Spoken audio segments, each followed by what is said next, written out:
नमस्कार. दीपक रेगे कथाकथन चॅनलवर तुम्हा सगळ्यांचं मनापासून स्वागत करतो आणि एकच विनंती करतो की तुम्ही जर आत्ता चॅनलवर पहिल्यांदा आला असाल किंवा अजूनपर्यंत चॅनल सबस्क्राईब केलेलं नसेल तर प्लीज चॅनल सबस्क्राईब करा. मित्रांनो, आज तुम्ही ऐकणार आहात जयंत बेंद्रे यांच्या माणसं आणि माणसं या कथासंग्रहातली कथा ययाती.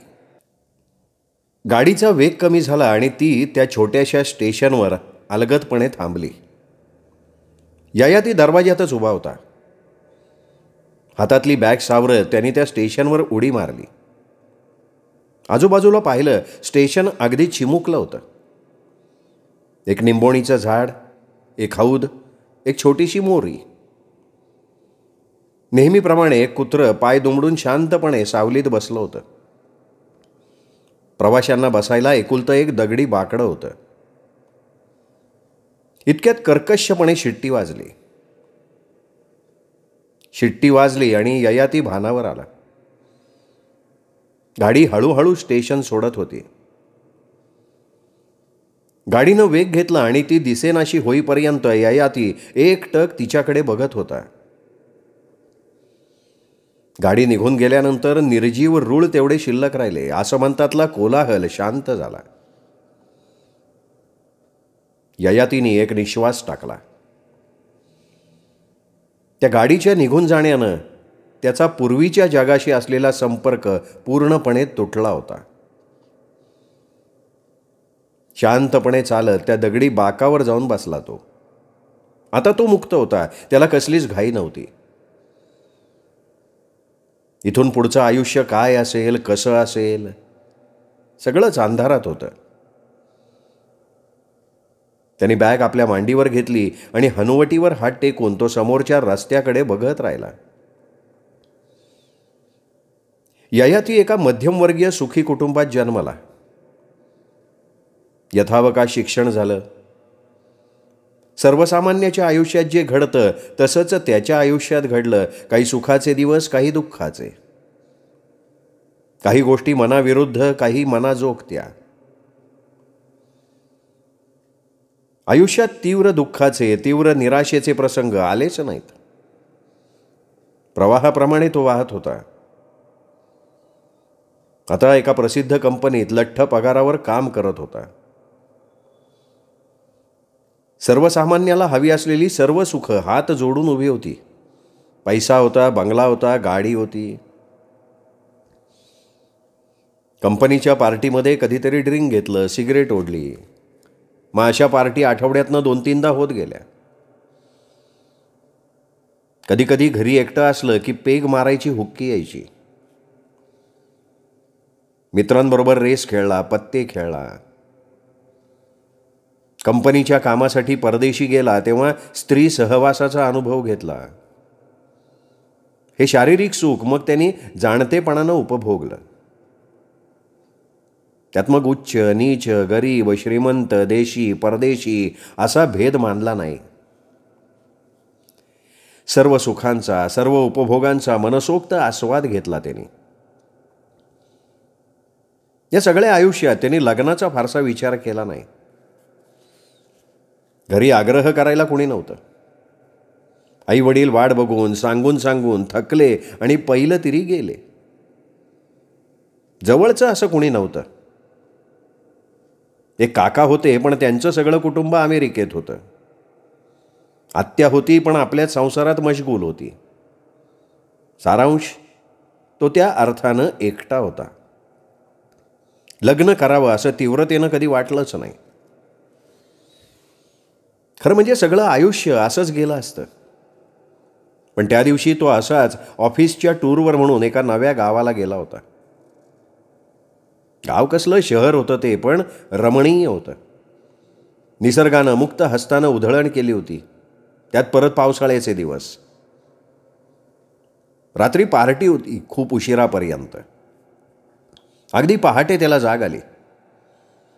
पावसाचा आवाज होत होता. तो बिछाण्यावर उठून बसला. त्यांनी शेजारी पाहिलं. काल रात्री आलेली मुलगी पाय पोटाशी दुमडून गाढ झोपली होती. शेजारच्या टेबलावर दारूच्या बाटल्या, सिगरेटची रिकामी पाकिटं, अर्धवट खाल्लेल्या अन्नाच्या डिशेस, खाली सांडलेलं अन्न सगळं अस्ताव्यस्तपणे पडून होतं.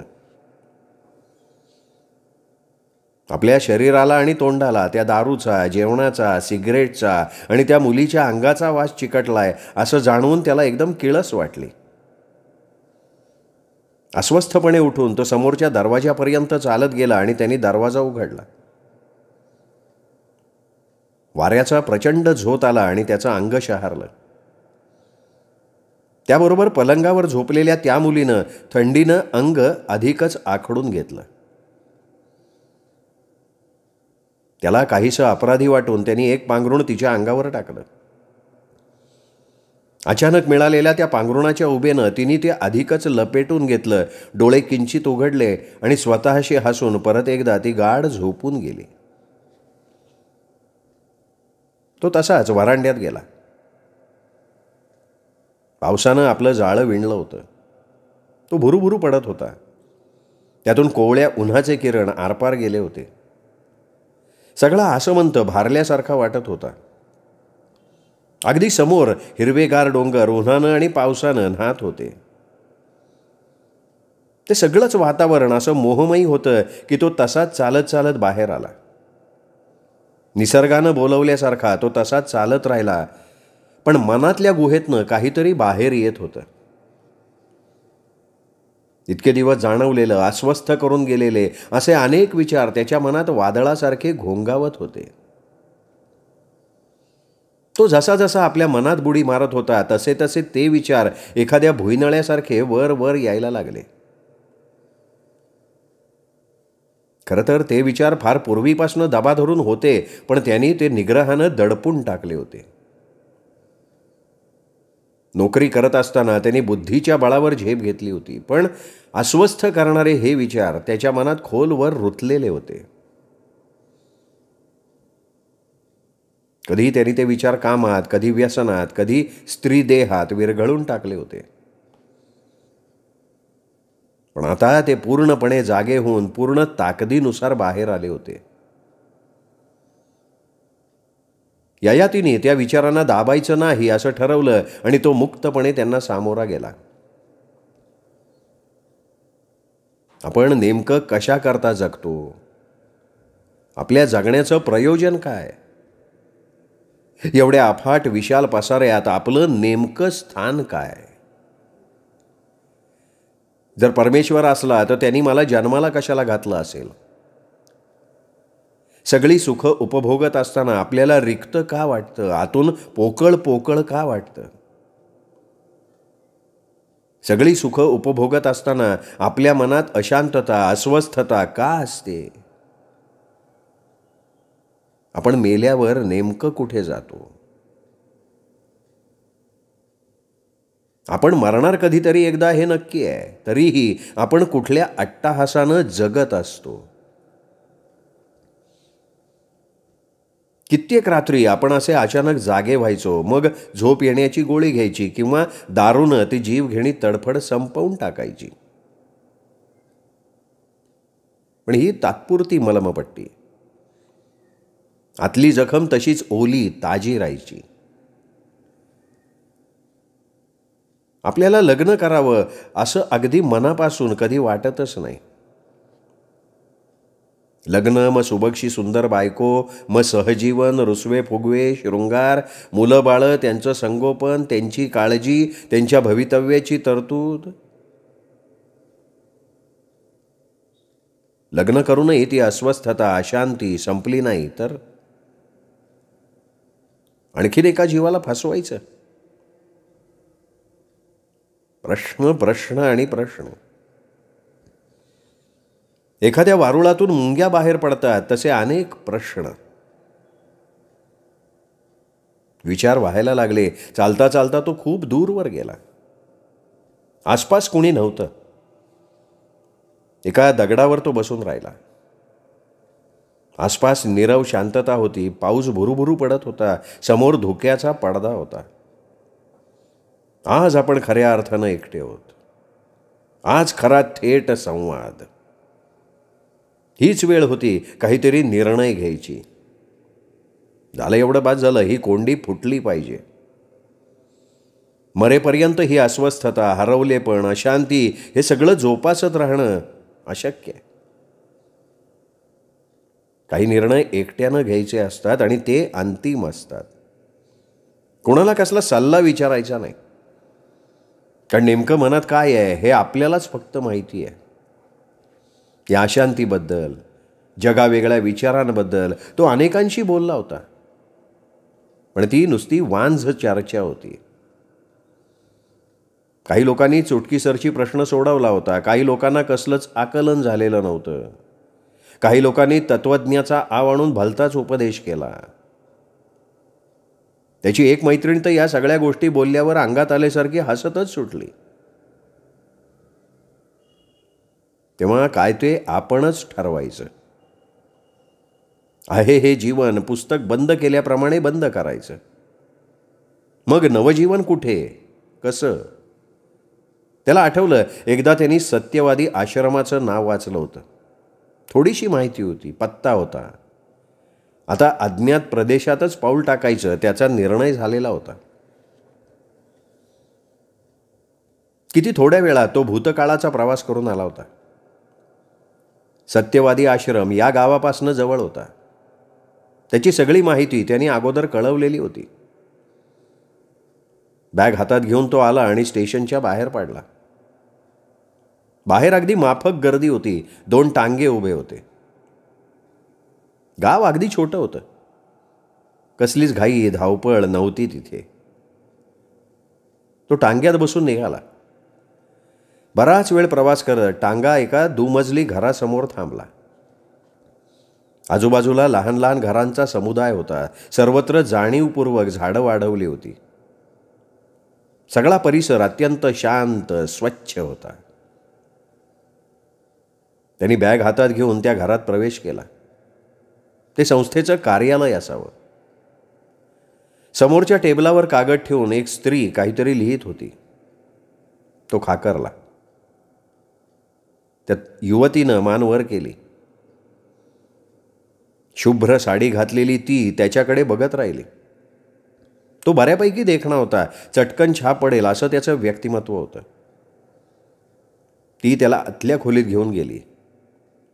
तिथे आश्रमाचे व्यवस्थापक बसले होते. 55 वर्षांचे काळसर वर्णनाचे ते गृहस्थ प्रसन्नपणे हसले आणि म्हणाले, निशा तुम्हाला तुमची खोली दाखवेल. तुम्ही हातपाय धुवा, दूध प्या, थोडा वेळ विश्रांती घ्या. मग मी तुम्हाला आश्रमाचा परिसर दाखवतो. तो त्या स्त्रीबरोबर चालत निघाला. 35 वर्षांची ती स्त्री तशी देखणी नव्हती, पण तिचं व्यक्तिमत्व लोभसवाणं होतं. डोळे अतिशय भावदर्शी होते. तिने त्याला त्याची खोली दाखवली, पण ती वाटेत त्याच्याशी काहीच बोलली नाही. खोली छोटीशी होती, पण स्वच्छ होती. खोलीत पलंग नव्हता, पण कोपऱ्यात गादी होती, उशी होती, लिहिण्याचं टेबल, खुर्ची होती. भरपूर प्रकाश होता.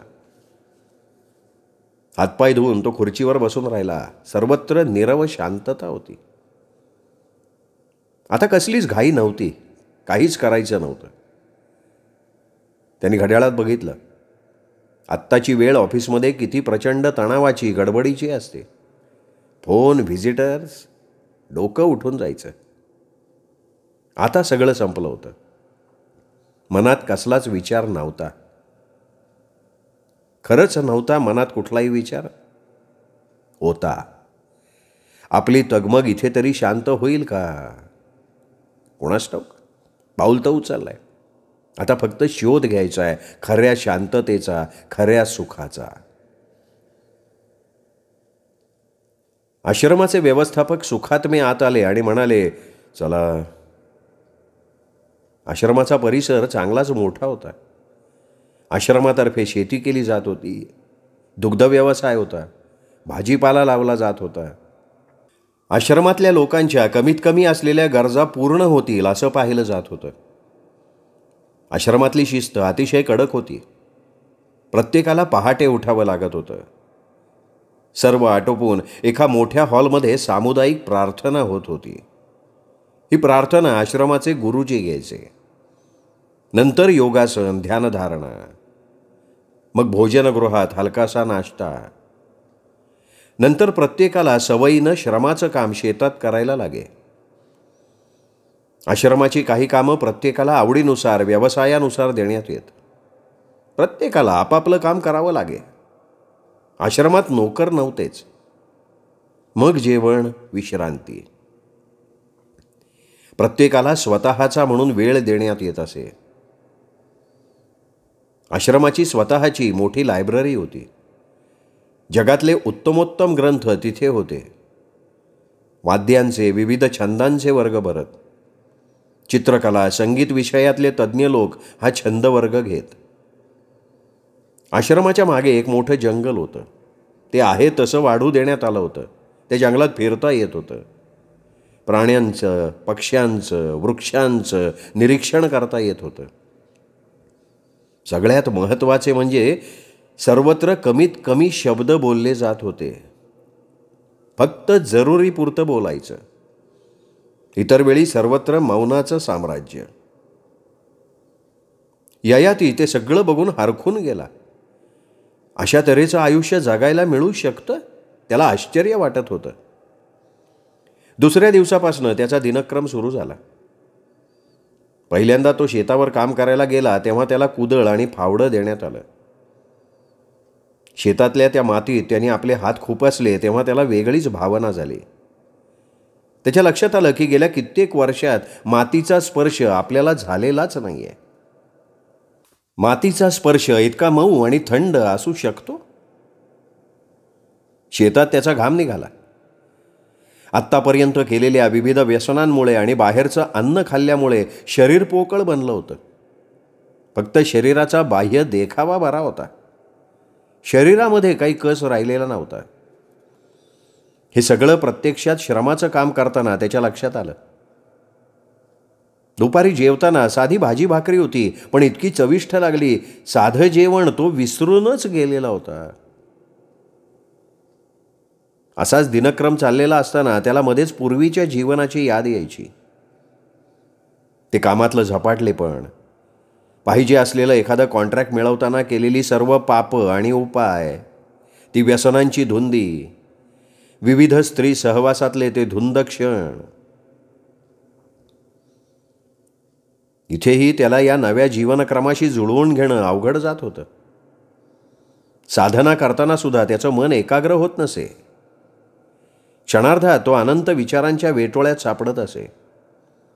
एखादा छोटासा विचार मनात अंकुर पावत असे आणि मग एका विचारातून अनेक विचारांचा गुंता होत असे. अवघड होती ती एकाग्रता.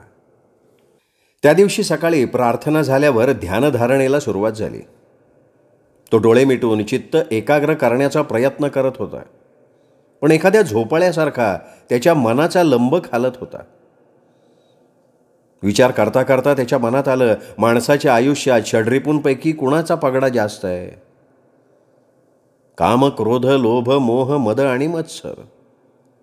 मग कामाचा का मोहाचा? कामविचार मनात आल्याबरोबर त्याच्या डोळ्यांसमोर त्याने भोगलेली अनेक क्षणचित्र आली. हॉटेलात, घरात, शेतावर, नदीत, समुद्रात, जंगलात, विविध ठिकाणी, विविध वेळी केलेल्या विविध कामक्रीडांनी मनात त्याच क्षणी कल्लोळ उठला. मनात त्या क्षणी पण तो काम भोगत होता. अचानक त्याच्या डोक्यावर कोणाचा तरी थंडगार स्पर्श झाला आणि तो भानावर आला. क्षणात त्याच्या मनातला कल्लोळ टीव्हीवरचं चित्र दिसेनासं व्हावं तसा निमाला. तो स्पर्श आश्वासक आणि मृदू होता. त्यांनी डोळे उघडले. गुरुजी जवळ उभे होते. त्यांच्या नुसत्या नजरेनं आणि स्पर्शानं त्याला खूप दिलासा मिळाला. खूप प्रवास करून आल्यासारखा त्याचा चेहरा शांत दिसत होता. बरोबर 6 महिन्यांनी त्याची गुरुजींबरोबर भेट ठरली होती. आत्तापर्यंत गुरुजी त्याला नावानं ओळखत होते. अत्यंत तेजपुंज होते गुरुजी. त्यांचे डोळे तर अत्यंत कारुण्यपूर्ण होते. त्यांचं अवघं व्यक्तिमत्व अत्यंत शांत, पवित्र होतं. त्यांच्या वाणीत एक नाद होता, एक विश्वास होता. ध्यानधारणेच्या वेळी ते बोलू लागत तेव्हा मनुष्य मंत्रमुग्ध होत असे. त्यांचा आवाज चित्ताचा ठाव घेत असे. त्यांचा आवाज ऐकता ऐकता मनातला सगळा कोलाहल शांत शांत होत असे. एकदा ध्यानधारणा संपली की तो आपल्या नित्य कामाला लागत असे. शेतात राबत असे, लायब्ररीत वाचत बसे, वाद्य शिंकण्यात मन गुंतवत असे, फिरायला जात असे, पण मन शांत नसायचं. आश्रमात इतर स्त्री पुरुष होते, पण तो कटाक्षानं त्यांच्यापासून लांब असे. त्याला कुठेच गुंतायचं नव्हतं. पहिल्यांदा ओळख, मग मैत्री, मग सुखदुःखांची देवघेव. देवघेव म्हणजे काय? तर शब्दरूप देवघेवीचं पोकळ निष्प्राण बुडबुडे. स्त्री असेल तर या पोकळ बुडबुडीनंतर अपरिहार्यपणे येणारी शारीरिक उपभोगाची क्रिया. मला जर कोणाकडून काही घ्यायचं नसेल आणि काही द्यायचं नसेल तर मग हवीत कशाला नाती गोती? असा विचार करून ययाती मनातल्या मनात संवाद करी, पण मनात कल्लोळ असे. आपल्याला नेमकं काय होतंय, सारखं अस्वस्थ का वाटतंय, असं सारखं स्वतःशी द्वंद्व चालत असे. आज तो गुरुजींच्या भेटीला आला होता. एका मृगाजिनावर गुरुजी बसले होते. त्यांनी डोळे मिटले होते. खोलीत खूप शांतता होती. उदबत्तीचा मंद सुवास सुटला होता. बस, गुरुजी म्हणाले आणि त्यांनी शांतपणे डोळे उघडून त्याच्याकडे बघितलं. त्यांच्या डोळ्यात अपार करुणा होती. कसा आहेस? किती साधे शब्द, पण गुरुजींच्या तोंडी किती वेगळे वाटतात. कुठून सुरुवात करावी, काय बोलावं, त्याला काही सुचत नव्हतं. गुरुजी, तो परत थांबला. बोल बोल बेटा बोल, भिवू नकोस. काय तुझ्या मनात आहे ते मोकळेपणानं बोलून टाक. गुरुजी, माझा भूतकाळ. त्याला थांबवत गुरुजी म्हणाले, बोल रे, निसंकोचपणे बोल. काहीशा अनिवार्य उर्मीनं तो धडाधडा बोलायला लागला. त्याचं आयुष्य, त्याची व्यसनं, आपल्या मनासाठी आणि फायद्यासाठी केलेल्या अनेक गोष्टी, कुठेही नीतिमत्तेची पर्वा न करता केलेली कृत्य, फक्त स्वतःचा स्वार्थ बघून केलेल्या अनेक गोष्टी, स्वतःच्या मनात चाललेलं द्वंद्व, जीवन, जीवनाचा अर्थ, मरणानं होत असलेला जीवनाचा शेवट, या विश्वाच्या पसारातल्या नगण्य मनुष्य प्राणी सगळं सांगून तो थांबला. त्यांनी केलेला विश्वासघात, एका मित्राच्या बायकोशी असलेले त्याचे खुशीचे शरीर संबंध, एवढं सगळं बोलून झाल्यावर त्याला एकदम हलकं निवांत वाटायला लागलं. आपण आपला सगळा भार गुरुजींवर टाकलाय आणि आपण आता मुक्त आहोत असं काहीसं त्याला वाटायला लागलं. गुरुजी शांत होते, मंदपणे हसत होते. बेटा, तुला इथे येऊन किती दिवस झाले? 6 महिने. मग एक कर, आणखी काही काळ जाऊ दे. आणखी साधना कर, ध्यानधारणा कर. आपल्या वाचनालयात खूप पुस्तकं आहेत, त्यांचा अभ्यास कर, त्यावर चिंतन कर. त्यानंतरही तुला तसं वाटलं तर माझ्याकडे ये. ययाती निराश झाला. आज गुरुजी काहीतरी बोलतील, आपल्या प्रश्नांची उत्तरं देतील अशी त्याला आशा होती, पण त्याचा भ्रमनिराश झाला होता. नाराज होऊ नकोस, निराश होऊ नकोस, भ्रमातही राहू नकोस. गुरुजी त्याचं मन वाचावं तसं बोलत होते. आधी स्वतःला समजून घे, म्हणजे वरवरचं नव्हे, अगदी खोल. अंतःकरणापासून श्रद्धेनं मनःपूर्वक साधना कर. कंटाळा येणार, मनात विविध विचार विकार उत्पन्न होणार, हे सगळं अपरिहार्य आहे, पण त्यावर विचार कर, मनन कर आणि त्यावर निग्रहानं मात करण्याचा प्रयत्न कर. एवढं बोलून गुरुजींनी डोळे मिटले आणि जगाशी त्यांचा काही संबंध नाही असं वाटल्यासारखा त्यांचा देह निश्चल झाला. त्यांचा चेहरा त्याला एकदम गौतम बुद्धाच्या मूर्तीसारखा भासला. तीच शांत, धीर, गंभीर आणि प्रसन्न मुद्रा. ययाती परत एकदा दिनक्रमाला जोडला गेला. त्याची एकाग्रता वाढायला लागली. त्यानं कटाक्षानं इतर लोकांशी संबंध वाढू दिले नाहीत, कुणाशीही मैत्री होऊ दिली नाही. निशा मात्र त्याच्याशी बोलण्याचा प्रयत्न करायची. एक दिवशी तो असाच लायब्ररीत विवेकानंदांवरचं पुस्तक वाचत बसला होता. वाचता वाचता त्यांनी क्षणभर डोळे मिटून घेतले आणि विचार करत बसला. एवढ्यात निशा आल्यामुळे त्याची समाधी भंग पावली. कसला विचार करताय? नाही नाही, कसला नाही. तुम्ही कुणाशी बोलत का नाही? मौन हे आपल्या आश्रमाचंच वैशिष्ट्य आहे. अहो, पण तुम्ही मौनाला सुद्धा लाजवता. तो हसला. खरं म्हणजे त्याला जास्त संभाषण वाढवायचं नव्हतं. त्याच्या मनात विवेकानंदांसंबंधी विचार होते. त्याला माहिती होतं निशाला आपल्याबद्दल आकर्षण वाटतं. त्यांनी नुसता एक पसंतीचा कटाक्ष जरी टाकला असता तरी ती त्याच्याकडे ओढली गेली असती आणि ते त्याला नको होतं. आता कुठे गुंतायचंच नव्हतं. स्त्री देहाचं आकर्षण हे कुठल्याही व्यसनांपेक्षा भीषण होतं. तो काहीच बोलत नाही हे बघून निशा निघून गेली. आता वाचनावरचं लक्ष सुद्धा उडालं होतं. त्यांनी बाहेर बघितलं. कातर वेळ होत होती. अचानक त्याच्या पोटात खड्डा पडल्यासारखं वाटलं. खूप हुरहुर दाटून आली. सगळ्या मनावर कसली तरी विषण्णतेची दाट काजळी पसरल्यासारखं वाटलं. या क्षणी आपण मेलो तर सुटू असं काहीसं वाटून तो शहारला. खरंच मेलो तर काय होईल? मागे रडणारही कोणी नाही. आणि मागे रडणारी माणसं तरी काय सारखी रडत बसतात? ती परत एकदा आपलं जीवन जगायला लागतात. मधून मधून आठवणी काढल्या आणि मरणाच्या वाढदिवसाला फोटोला हार घातला की त्यांचं कार्य संपतं. मग काही दिवसांनी ते फोटोला हार घालणारे पण मरतात. मग तो फोटोसुद्धा कधीतरी धूळ खात पडतो आणि त्याचा पण साधा वाटणारा कागदाचा कपटा होतो. तो हवेनं वाहत कुठेतरी दूर निघून जातो. मग काही काळानं त्या नावाचा मनुष्य प्राणी अस्तित्वात होता का याबाबत कसलाही पुरावा राहत नाही. ययातीला वाटलं आता आपल्या पणजोबांचं किंवा त्यांच्या वडिलांचं काय अस्तित्व आहे जगात. त्यांचं नाव काय होतं किंवा ते कसे दिसत होते, कसे जगले हे कुणाला माहिती आहे? ययाती विचार करून थकला. कशाला आपण विचार करतो? पण आपण कुठे करतो? विचार येतात. ते येणं थांबवता येईल? गुरुजींना विचारता येईल.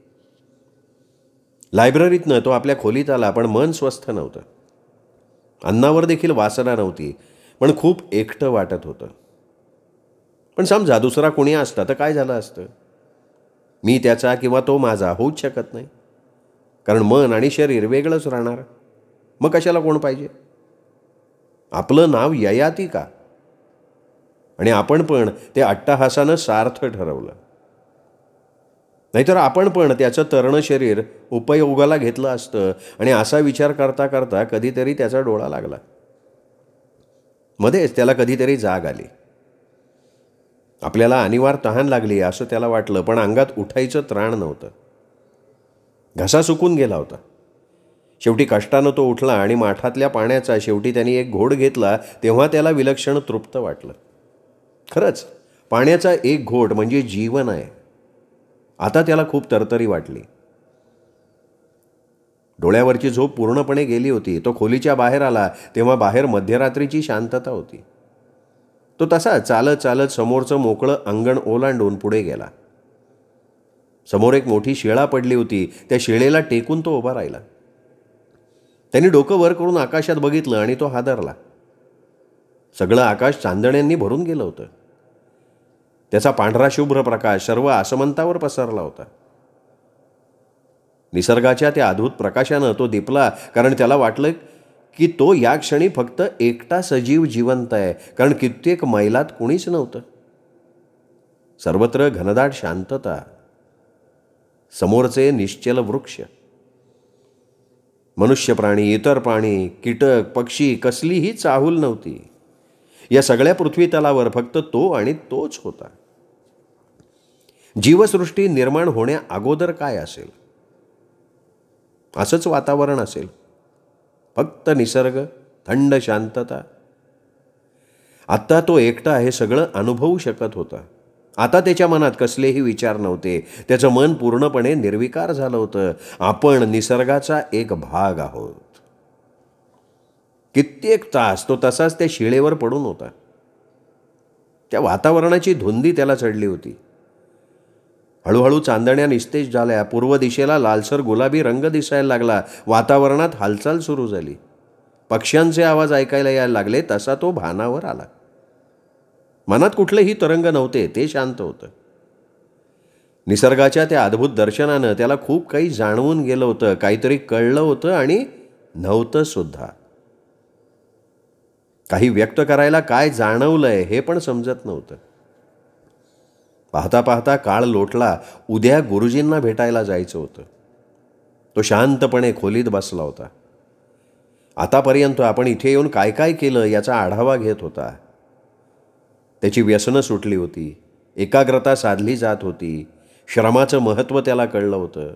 अनेक महापुरुषांच्या जीवनचरित्रांचा अभ्यास झाला होता. अनेक तत्त्वज्ञानांची त्याला ओळख झाली होती. धार्मिक ग्रंथांचं वाचन झालं होतं. योग साधनेचं, ध्यानधारणेचं महत्त्व समजलं होतं. पण आणि हा पण फार भयानक होता. तो खरंच बदलला होता का? त्याला कायमस्वरूपी समाधान खरंच वाटत होतं का? मनाला चिरस्वरूपाची शांतता लाभली होती का? जीवनाबद्दलच्या सनातन प्रश्नांना उत्तरं मिळाली होती का? काहीच कळत नाही अजून. मनात खूप कोलाहल होता. चित्तवृत्ती सैरभैर होती. नेमकं आपल्याला काय हवं होतं, काय मिळालंय, खरंच मिळालंय का? आणि जे मिळालंय असं आपल्याला वाटतं तेच पाहिजे होतं का? गोंधळ होता. काहीच समजत नव्हतं. अगदी पहाटे तो गुरुजींच्या खोलीत आला. गुरुजी ध्यानधारणेत मग्न होते. ये बेटा बैस. किती माधुर्य होतं स्वरात. बाह्य दर्शनी तुझ्या चेहऱ्यावर समाधान दिसतंय. बोल बेटा बोल. बोल तुझी व्यथा. गुरुजी तो आता अडखळत नव्हता. मी आपण सांगितल्याप्रमाणे साधना केली, ध्यानधारणा केली, अनेक ग्रंथ वाचले. माझं मन तात्पुरतं स्थिर झालं होतं असं मला वाटतं. पण अजूनही मला जीवनाचा अर्थ कळलेला नाही. मी अजूनही अतृप्त, असमाधानी, अस्वस्थ का? मला काय हवंय?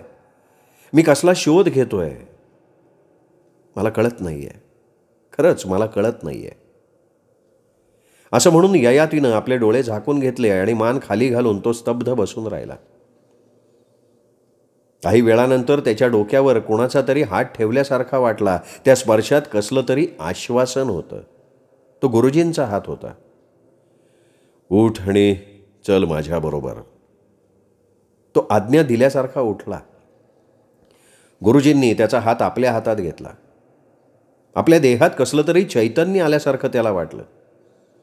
गुरुजी त्याला घेऊन गच्चीवर गेले. पूर्ण पहाट उमलली होती. सर्वत्र मंगलमय पवित्र वातावरण होतं.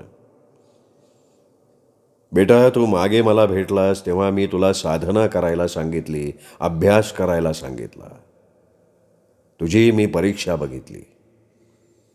तुझी तळमळ, जीवनाचा अर्थ शोधण्याची तगमग सत्य आहे. आणखीन एक सांगू? निशा तुझ्याशी जवळकीनं वागते हे मला माहिती आहे. किंबहुना या प्रकारे ती सुद्धा एक परीक्षाच होती. तू या प्रकारे मोहावर विजय सुद्धा मिळवलास. हां, कदाचित तो तात्पुरता असेल, पण ते सुद्धा अवघड असतं. पण एक सत्य सांगू? तुला जीवनाचा अर्थ असं तत्त्वज्ञानावरचे ग्रंथ वाचून, महापुरुषांची जीवनचरित्र ध्यानधारणा करून लगेच जादूनं कळेल अशा भ्रमात राहू नकोस. जगातल्या प्रत्येक महापुरुषाला असा प्रश्न पडला. त्यांनी तो आपल्या बुद्धीनुसार, चिंतनानुसार, आपापल्या परीनं सोडवला. टॉल्स्टॉयसारख्या माणसाला जीवनाच्या अखेरच्या पर्वात तो समजला, पण तो त्यांना गवसलेला अर्थ होता. तुला काय वाटतं? मला जीवनाचा अर्थ समजलेला आहे? नाही. मी तो आजपर्यंत शोधतोय. माझ्या कुवतीनुसार, माझ्या प्रतिभेनुसार. जीवनाचा अर्थ कोणाला कशा पद्धतीनं कळेल काही सांगता येत नाही. एखाद्या अत्यंत प्रतिभाशाली कलाकाराला तो कलेत सापडेल. एखाद्या श्रेष्ठ शास्त्रज्ञाला त्याच्या शास्त्रीय संशोधनात सापडेल. एखाद्या सच्च्या प्रामाणिक समाजसेवकाला निरलसपणे समाजसेवा करताना सापडेल. एखाद्या संताला तो परमेश्वरी चिंतनात सापडेल. या जीवनाचा अर्थ आपण स्वतः शोधायचा आहे. तो सांगून किंवा वाचून समजणार नाही. एका महापुरुषानं म्हटलंय की अनेक जीवनांनंतर तुम्ही जसे जसे प्रगल्भ होत जाता तशी तशी तुमची साधना होत जाते. तुम्हाला तुमची ओळख पटू लागते आणि तुम्ही दिव्यत्वाला पोहोचता. तेव्हा जीवनाचा अर्थ तुला समजणार आहे. तो तुझ्यापाशीच असणार आहे. तेव्हा तू तुझ्या परीनं त्याचा शोध घे. तू इतरांपेक्षा वेगळा आहेस.